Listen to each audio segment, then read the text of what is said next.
1. இடம் கைலாயம், கலைமாந்தர்கள், முருகர், விநாயகர், பிரம்மன், சிவன், பார்வதி. வணக்கம் பிரம்மதேவரே. அண்ணா, பணிவோடு நான் வணக்கம் சொன்னதே லட்சியம் செய்யாமல் ஆணவத்தோடு இந்த நான்முகன் செல்வதை கவனித்தீர்களா? தம்பி, தவறாக பிரம்மாவை நினைக்காதே.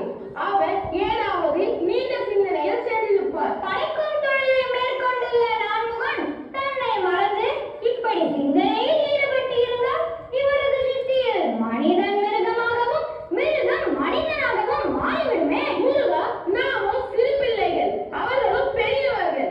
சிறியவராயிருந்தாலும் பெரியவராயிருந்தாலும் பணிவுக்கு பதில் பணிவு காட்டாவிட்டால் அதற்கு பணம் கற்பித்தே ஆக வேண்டும்.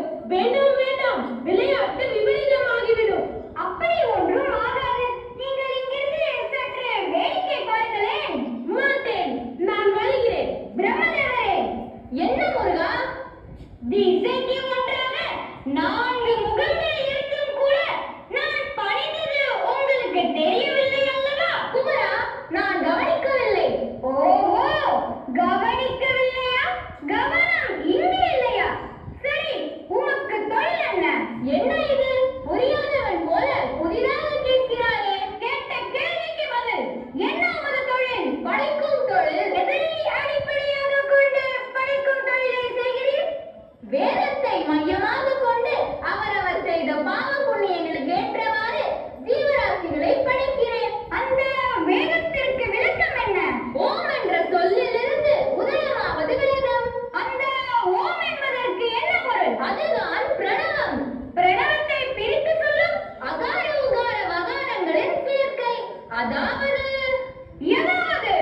அகாரம் என்பது என்ன? வந்து என்ன வந்து? பிருகா, உண்மையிலேயே எனக்கு அதற்கு பொருள் தெரியவில்லை. ஆனால் போதும், வேதத்தை மையமாக கொண்டு படைக்கும் தொழிலை மேற்கொண்டுள்ள உமக்கு அதற்கு அர்த்தம் தெரியவில்லை என்றால் மாபெரும் வெட்கக்கேடு. நான்முகனே, வாரும் இப்படி. வேதத்திற்கு நீரே விளக்கம் சொல்லும் வரை உம்மை விடப்போவதும் இல்லை. உமது தலைகணம் வேரோடு ஒழிய தக்க தண்டனை கொடுக்காமலும் இருக்கப் போவதும் இல்லை. பிரம்மதேவரே. சுவாமி, என் தலையில் யாரோ அழுத்தமாக கொட்டியது போல் ஒரு பெரும் அதிர்ச்சி. உமா, எனக்கும் அதே நிலைதான். எதனால் அப்படி? உன் இளைய மைந்த நான்முகன் இருக்கிறானே, அவன் நான்முகனோடு விளையாடுகிறான். என்ன விளையாட்டு? சற்று பொருள், கொஞ்சம் வேடிக்கை பார்ப்போம். வேதத்திற்கு பொருள் சொல்ல தெரியாத பிரம்மனை உடனடியாக தனியிடத்தில் அடைத்து வைக்க வேண்டியதுதான். முருகா, என்ன விளையாட்டு இது? என்னை அடைத்து வைத்தால் படைக்கும் தொழில் என்ன ஆகும்? நான் பார்த்துக் கொள்கிறேன். நீ சற்று ஓய்வு பெறும். சிறைக்கு அழைத்து செல்ல யாராவது வர வேண்டுமா? வேண்டாம், நானே போகிறேன். குமரா, உன் பிள்ளை விளையாட்டை பிரம்மனிடம் தான் காட்டுவதா? அதைவிட மும்மூர்த்திகளில் ஒருவராக விளங்கும் நான்முகனை நேற்று பிறந்த நீ தலையில் கொட்டுவதா? உன் விளையாட்டிற்கு அளவே கிடையாதா? போதும் வேடிக்கை. உடனடியாக பிரம்மதேவனை விடுதலை செய். அன்னையே, நீங்கள் ஆத்திரப்படும் அளவிற்கு அடாத செயலில் நான் ஈடுபடவே மாட்டேன். நடந்ததை கேளுங்கள். பிறகு நான் செய்தது சரியா தவறா என்று நீங்களே முடிவு கூறுங்கள். குமரன், எல்லா விவரமும் உன் தந்தை சொல்லி தெரிந்து கொண்டுதான் நான் இங்கு வந்திருக்கிறேன். பெரியார்கள் பேசி தீர்த்து கொள்ள வேண்டிய பிரச்சனையில் சிறு பிள்ளை நீ எதற்காக தலையிடுகிறாய்? தாயே, பெரியவர்கள் பெரியவர்கள் என்று அவர்கள் செய்யும் தவறுகளை நாம் மறைத்துக் கொண்டே போகவும் கூடாது. அதுதான் மன்னிக்க முடியாத தவறு. முருகா, பயமற்ற தைரியம் வந்துவிட்டது. அத்துடன் பேசவும் கற்றுக்கொண்டாய் நீ. தாயே, வேதத்திற்கே நாயகன் என் தந்தை. வல்லமைக்கு தலைவியான சக்தி எனது அன்னை. பிறகு பேச்சையும் தைரியத்தையும் விலை கொடுத்தாக வேண்டும். சரி, உனது அன்னையின் கட்டளை. உடனடியாக பிரம்மதேவனை விடுதலை செய். மன்னிக்கவும், தவறு செய்தவன் தண்டனையை அனுபவிக்க வேண்டும் என்பது தத்துவம். அப்படியானால் பிரம்மதேவனை விடுதலை செய்ய மாட்டாயா? மாட்டேன் என்று நான் சொல்லிதான் தெரிய வேண்டுமா? அந்த அளவிற்கு பெரியவனாகி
புதிதாய் கற்றுக்கொள்பவர்களுக்கு நீ கூறும் விளக்கம் பொருந்தும்.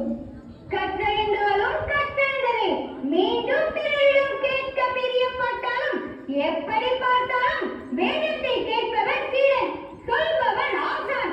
இதை ஒப்புக்கொள்கிறீர்களா?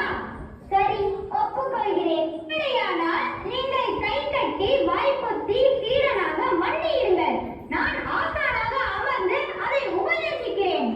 நான் தந்தை, நீ மைந்தரடா, அதை மறந்து விடாதே. அது உறவு முறையில் உன்னை ஆக்கியவனே நான். காரணத்தோடு கழித்தீர்கள். எப்படி பார்த்தாலும் உன்னிலும் உயர்ந்தவன் நான். இல்லை, தங்களை விட உயர்ந்தவன் நான் தான். எப்படி? தந்தையே, நீங்கள் பஞ்சாட்சரன், நான் சராட்சன்.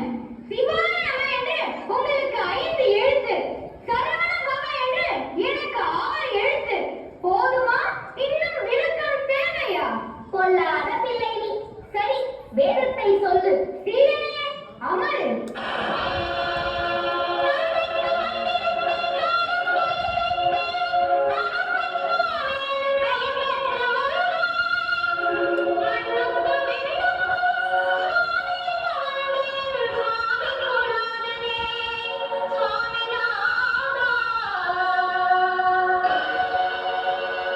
காட்சி 2.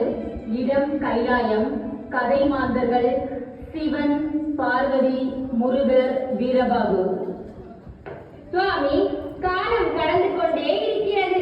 கடுமையான தண்டனைகளுக்கு உள்ளாகி சூரனின் கொடுமைகளை வானவர்கள் சகித்துக் கொண்டே இருக்கின்றனர். குமரனோ உங்களை விட வேடிக்கை விளையாட்டுகள் புரிந்த வண்ணம் இருக்கிறார். தாங்களும் அமலம் சாதிக்கிறீர்கள். இப்படியே இருந்தால் அல்லற்படும் அமரர்களின் நிலை என்ன ஆவது? உமா, சமயம் வந்துவிட்டது. சரவணனால் சூரனுக்கு மரணம் சமீபித்து விட்டது. ஆறுமுகனின் அறிவும் திறனும் வானவர்கள் உணர வேண்டும் என்று இத்தனை நாள் அவனை இருக்க செய்தேன். இனி அவன் வீரத்தை உலகத்தவர் உணரும்படி செய்கிறோம். முருகா, கந்தா, நீ காத்திருந்த காலம் வந்துவிட்டது. நன்றி கொன்றவனை அழித்து எங்கும் முன்னால் நன்மை உண்டாகும் நேரம் நெருங்கிவிட்டது. இன்றே புறப்படு. இதுவே தருணம். சூரனை அழித்து வானவர்களுக்கு வாழ்வு கொடு. தந்தையே, தங்கள் கட்டளைக்காகவே காத்திருக்கிறேன். வரம் பெற்ற சூரன் வரம் பொருளையே மறந்து விட்டான் என்றால் அதற்கு பாடம் கற்றுத்தீர வேண்டும். சென்று வா என தங்கள் திருவாக்கிலிருந்து வார்த்தை உதயமாகும் போதே வென்று வா என்ற அர்த்தமும் அதற்குள் அடங்கிவிட்டது. இன்றே புறப்படுகிறேன். அன்னையே, ஆசி கூறி அனுப்புங்கள். முருகா, எனது வல்லமையால் உருவாக்கப்பட்ட சக்திவேல், வெல்ல முடியாத படையெல்லாம் இந்த வேலை கொண்டு வென்றுவிடு. முடிவில் வீர வேலை வீசு. சூரனை சம்ஹாரம் செய். வேல் என்றால் முருகன், முருகன் என்றால் வேல் என்று சொல்லும் அளவிற்கு இது என்றும் உன் கருத்திலேயே இருக்கட்டும். எங்கு எவரை அழிக்க ஏறினாலும் அதை முடித்து வெற்றி வேலாக மீண்டும் உன்னிடமே வந்து சேரும். பக்தருக்கு ஞானவேல், பகைவருக்கு வீரவேல்.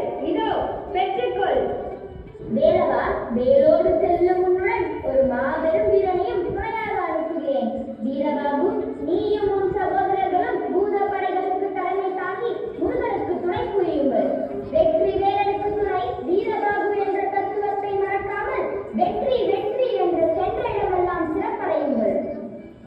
தக்க சமயத்தில் பக்தர்களை காக்கும் இறைவா, ஆணவ பெரியாகி ஆண்டுபவர்களை எல்லாம் முடிவில் ஆட்டி வைத்து அடக்கி வைக்கும் தலைவா, உங்கள் திருக்கண்ண செய்தால் போதும் மதித்து விடுவோம் அவர்களை.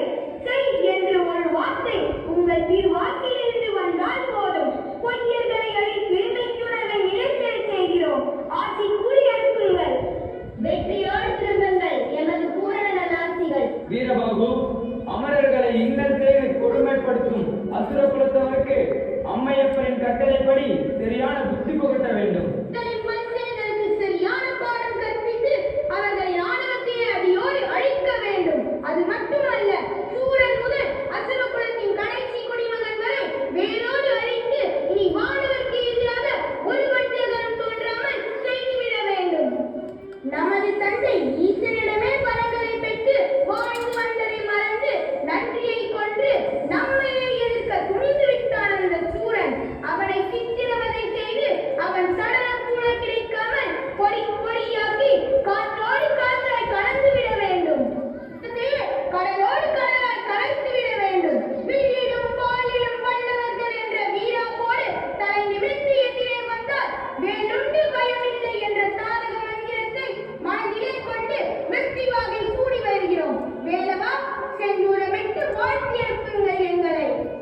வீரபாபு, அசுரர்கள் தான் அடாத செயல்களை செய்து வருகிறார்கள் என்றால் நாமும் ஆத்திரப்படுவது முறையல்ல. நல்வழியில் சென்று நன்மை எடுத்து சொல்ல வேண்டும். தீயோருக்கு அவர் வழியே நாமும் சென்று புத்தி புகட்ட வேண்டும். அதுதான் முறை. பிறக்கும் போதே தீயவர்களாக யாரும் பிறந்து விடுவதில்லை. இறக்கும் போது நல்லவர்களாக எல்லோரும் இறந்து விடுவதும் இல்லை.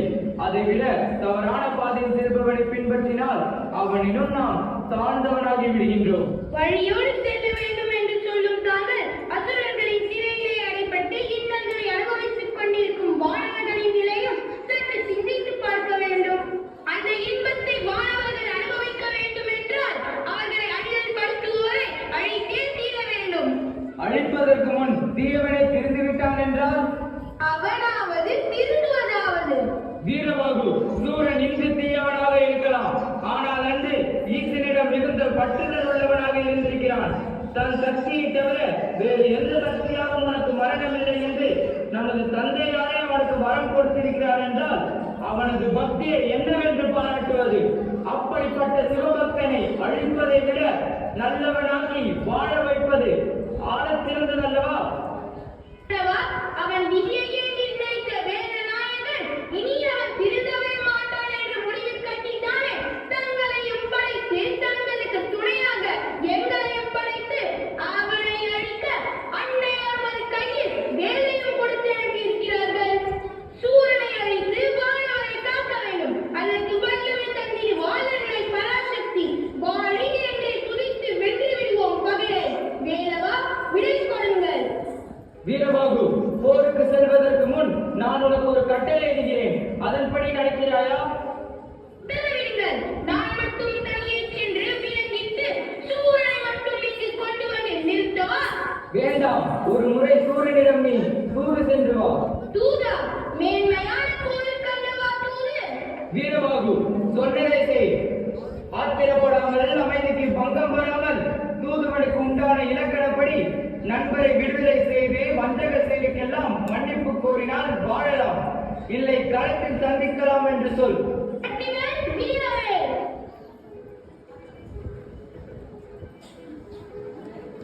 காட்சி 3. இடம் சூரன் ஆட்சி செய்யும் மகேந்திரபுரி. கதை மாந்தர்கள் சூரன், வீரபாபு.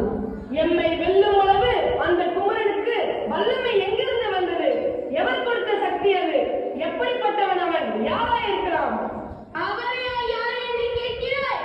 உன்னை உழைப்பதற்கென்றே உலகில் தோன்றியவர், வேலோடு வந்திருப்பவர், உன்னால் வேதனைப்படும் அமரர்களை விடுவிக்கப் போகிறவர், வேலன், வேதத்திற்கு சீரன், பாதைக்கு பாலன், பகைவருக்கு காலன்.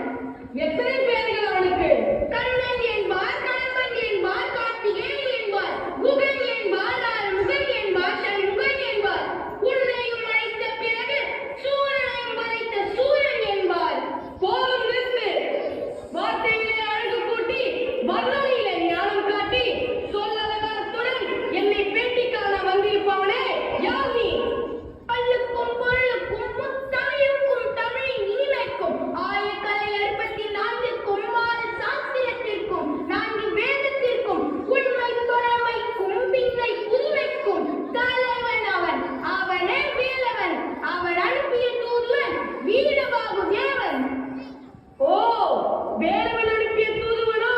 தூதுவன் மட்டுமல்ல, உனக்கு நன்மையை எடுத்து ஓதுவானும் கூட. எங்கு வந்தாய்? எதற்காக வந்தாய்? வந்த விஷயத்தை சுருக்கமாக சொல்லிவிட்டு சென்றுவிடு. படிப்பை எல்லாம் கற்றாலே தவிர பண்பை கற்க மறந்து விட்டாய். என்ன செய்வாய்? பாவம் என்று உன் தங்கை அகமுகி கையால் பட்டு வந்தாலோ அன்றே உன் அறிவும் மழுங்கி விட்டது. வீரபாகு, இம்மாதிரி மந்திர வார்த்தைகளை கண்டு பயந்து விடுவேன் என்று எண்ணி விடாதே. மாயை என்பதுதான் என்னை பெற்றெடுத்த தாய். தெரியுமா உனக்கு? இந்த மாயையை படைத்த பலவன் தான் வந்திருக்கும் வேலவன் தந்தை.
விவரத்தை சொன்னாயா? அறிவுரைகள் அனைத்தும் எடுத்துச் சொன்னேன் அசுரனுக்கு. அவன் ஆணவம் நீங்கிய பாடில்லை. அளவுக்கு மீறி பேசிவிட்டான். ஆத்திரம் எனக்கும் வந்தது. ஆயினும் அமைதியோடு இருந்து விட்டேன். முடிவில் வாள் எடுத்து வீச வந்தான். சூரனே, வேல் எடுத்து வந்திருக்கும் கந்தன் உனது விதியையே முடித்து விடுவான் என்று சூளுரைத்து வந்துவிட்டேன் கந்தா. வீரபாகு, விவேகத்துடன் நாம் நடந்து கொண்டாலும் சூரன் விதி வழியே மதி செல்கிறது. வீணாக இனி நேரத்தை கடத்தி பயனில்லை. சூரன் நகரத்தை நோக்கி நம் படைகள் புறப்படட்டும். சூரனின் நகரத்தை நோக்கி வேலவனின் படை செல்கிறது. செல்லும் வழியில் வேலவன் பராசக்தி கொடுத்த வேல் கொண்டு சூரனின் தம்பி தாராசுரனை வரைத்து அவர் வாழ்ந்த கவிஞ்ச மலையை அழிக்கிறார். பின்பு போரில் சூரனின் மைந்தன் வேலவனின் வேலுக்கு இரையாகிறான். செஞ்சோற்று கடன் தீர்க்க சென்ற சூரனின் தம்பி சிங்கமுகன் வேலவனால் வீழ்த்தப்படுகிறான். நாதியே இல்லாத தனி மனிதனாய் சூரன் போர்க்களத்தில் நிற்கிறான். காட்சி 5. இடம் மகேந்திரபுரி. போர்க்களம். கதை மாந்தர்கள் முருகன், வீரபாகு, சூரன். சூரனே, ஆடாத ஆட்டமெல்லாம் ஆடினாய், பேசாத பேச்செல்லாம் பேசினாய். இப்போது நிலையை எண்ணிப்பார். யாரும் இல்லாத அனாதை நீ. பாவம், ஆயுதமெல்லாம் இழந்து நிற்கும் உன்னை பார்க்க எனக்கே பரிதாபமாக இருக்கிறது. போர்க்களத்தை ஒரு முறை சுற்றிப்பார். உன் நாணவத்தால் அசுர குலமே மண்ணோடு மண்ணாய் மடிந்து விட்டது. இனி யாரை கொண்டு ஊரை ஆளப் போகிறாய்? சூரனே, இனியாவது மனம் திருந்தி வானவரை கொடுமைப்படுத்தியது தவறென்று மன்னிப்புக்கு அவசரமில்லை. சிந்திக்க ஒரு நாள் அவகாசம் தருகிறேன். இன்று போய் நாளை வா. சூரனே, திருமகளும் தலைமகளும் குடிக்கொண்ட முகத்தோடு நிமிர்ந்து நிற்கும் நீ இன்று நிலமகனே பார்க்கும் நிலை வந்து விட்டதே. காரணம், நீண்ட தவறு செய்து விட்டாய். கொன்று உன் உயிரை வாங்காமல் இன்று போய் நாளை வா என்று கொல்லாமல் கொன்று அனுப்பி விட்டான் குமரன். இனி நீ வென்றாலும் இன்று முதல் இறந்தவனே. முருகன் பெயர் இந்த உலகில் நீடிக்கும் அளவிற்கு சூரன் பெயரும் நிற்கும். இந்த சூரன் பெயரை கூறாமல் கந்தன் வரலாற்றை எந்த கவிஞனாலும் முடிக்க முடியாத அளவிற்கு நான் பெருமைப்பட்டு விட்டேன். மறுநாள் போர்.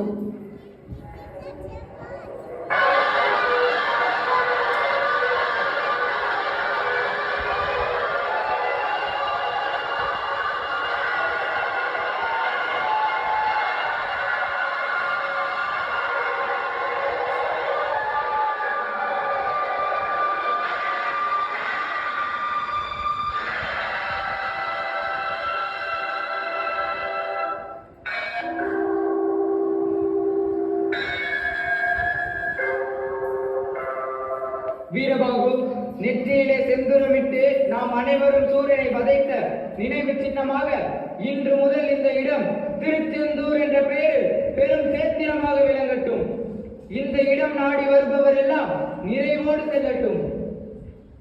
செந்தில் வேலவா, மரமாக நின்ற சூரனை இரு கூறாக பிளந்து ஒரு பகுதியை மயிலாக்கி மற்றொரு பகுதியை சேவலாக்கிய சேவர் கொடியோட உனது வீரத்தை வெற்றியை பாராட்ட வார்த்தைகளே இல்லை.